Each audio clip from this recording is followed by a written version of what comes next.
I want to do my short review. I know there's many online about the Rustler. I wanted to give my opinion on it. It's just real quick, short. I just want to speak my viewpoints on it. When you purchase a XL5 over a VXL, you're kind of wasting your money because you might as well save your money and get the VXL, because like the turnbuckles are these when you get it, this little plastic thing right here, and they break really easy. That's why the front, well, the back I can't say is broke, they're still there. I just haven't went and got the turnbuckles for that yet. These did break. One I broke out in my parking lot just simply going over a curb. The other one on this side I broke at the track, kind of landed short and broke it. I broke one of the front A-arms, so I got the RPMs. I'm not sure, I don't think the VXL has better A-arms than the XL5. I would switch to the RPMs anyway. A big thing for me is you know, I grew up with brush motors. Brushless has been around a while now, but you know, when you buy the XL5 you get a brush motor. My Titan 12-turn motor, first one lasted me a week running about 2 batteries a day, and so when I went with the second one, I tried the water break-in method. It seemed to me like the motor maybe ran a little stronger doing that method, and it ran quieter. Other than that, that motor, cleaning it properly after every time of use and doing the water break-in method, only lasted about a week longer. So my whole point of it is that you might as well put the extra $100 or whatever it is and buying the VXL, because you're going to end up spending more in the long run. You're gonna, you know, have to upgrade parts. I bought this car, I think it came out with tax and everything, and a cheap $30 fast charger. I spent like $260.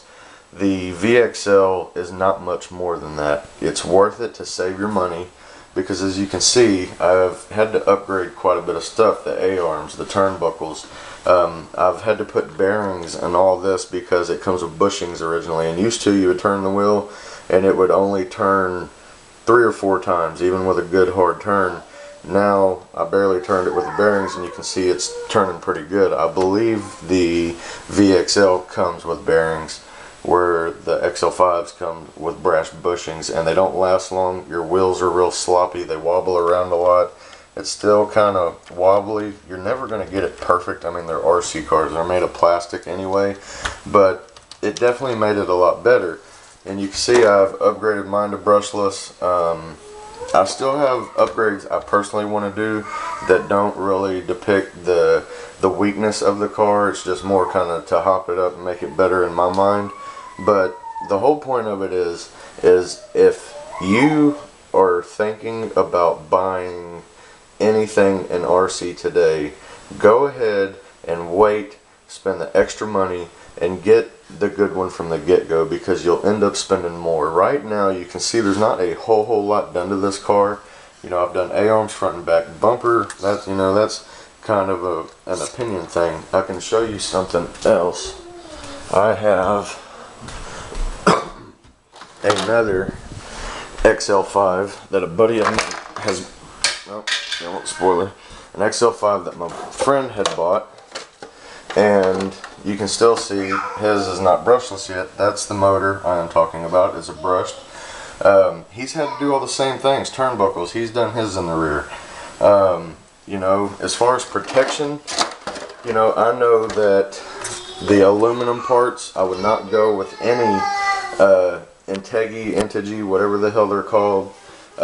This is from a different company, STNC. It's aluminum. I personally like the way it looked. I wasn't worried about functionality of it, absorbing impact. With the paint scheme I went, and wheels I chose for my car, I thought it looked cool. That's really the only reason I did it. Now, this is an RPM front bumper. You can see straight on how much it protects of the front end of the car. It will take the hit before the A-arm will take a hit. Your wheels aren't protected, and that can still break this. But if you take a head-on collision with a curb, or something, you can see the give in that. That will absorb all the impact of a hit if you hit something. You know, there's just certain things you can do that does make them better, but to start out with a platform, I would go with the brushless version from the get-go. If I ever do it again, I just got back into the hobby. I used to do it as a kid with my dad, and things have changed a whole lot since then. Back when I was a kid, you had to build the things. They came with all these good parts, and you had to build it yourself, and you could kind of find those weak points as you were building it. So that's just where I'm at on it. I'm still new to making videos, and you know, I just want to put it out there, my opinion on how I feel about it. It's you know, I did it. I went out and bought the cheap version, thought, oh, you know, I'll just save some money, and I want a different. I didn't really care for the Valenian brushless setup because it's still new. I've kind of seen some bad reviews on it on YouTube. Some people like it though. Some people really like the Valenian brushless setup, but some people also don't know what the hell they're talking about. So that's just kind of how I feel about it. And I was going to go with a Novak brushless system. They're made in America. They've been around the longest. And then I kind of found this cheaper setup. You know, I was going to drop $200. And here I go with the saving money again. I haven't ran it yet. I don't know how good it is, how long it's going to last. I don't know that. But I will be doing an updated review on that.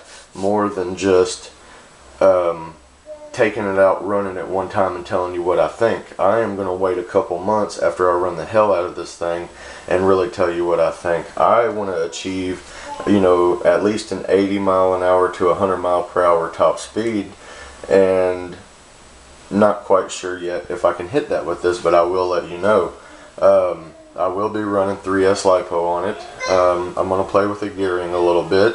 I run at the track more, and I do try to achieve top speeds, but I really want to see this thing haul ass. And this one should be going brushless here any day now. I'm not quite sure what he's going to run or what he's going to choose as far as his brushless setup. I just, you know, I looked and I looked and I looked and I read reviews, and for the cost of what this thing is, it just seemed like a really good deal. And they, you know, they run them in China, the brushless setup, so I wanted to see what it was about. You know, a $20 motor versus a $100 motor. If it can achieve what the expensive ones can, then by all means I suggest it for everybody. But until I run it and I have a full understanding of it, how long it lasts, the durability of it, I will let you know. Until then, you know, it's just a quick review on the Rustler itself. The main thing is, screw all the parts I've bought, screw all, you know, everything. It is just the cost. I have spent, like I said, you know, $260 on this car to buy it. But now, sitting here looking at it, I have $600 to $700 invested in this thing. And with that cost, looking back, I would have probably went with something totally different. I would have personally bought a nitro powered car, or maybe a e-Revo, or, you know, something a little bit better than the Rustler. You know, if I would have known I was going to be dropping so much money into it. I know it's not a cheap hobby, but at the same time, I could have bought something a lot cooler than the Rustler. You know, I mean, it's just, there's a lot better stuff out there. I like the stadium truck. I'm never going to get rid of this thing. I've got too much into it now. It's mine. It belongs to me. So I'm stuck with it. But I would have made a wiser decision had I known I was going to put so much money into it. So if you're going to do the Rustler, get the brushless version from the get-go. You know, that's just how I strongly believe.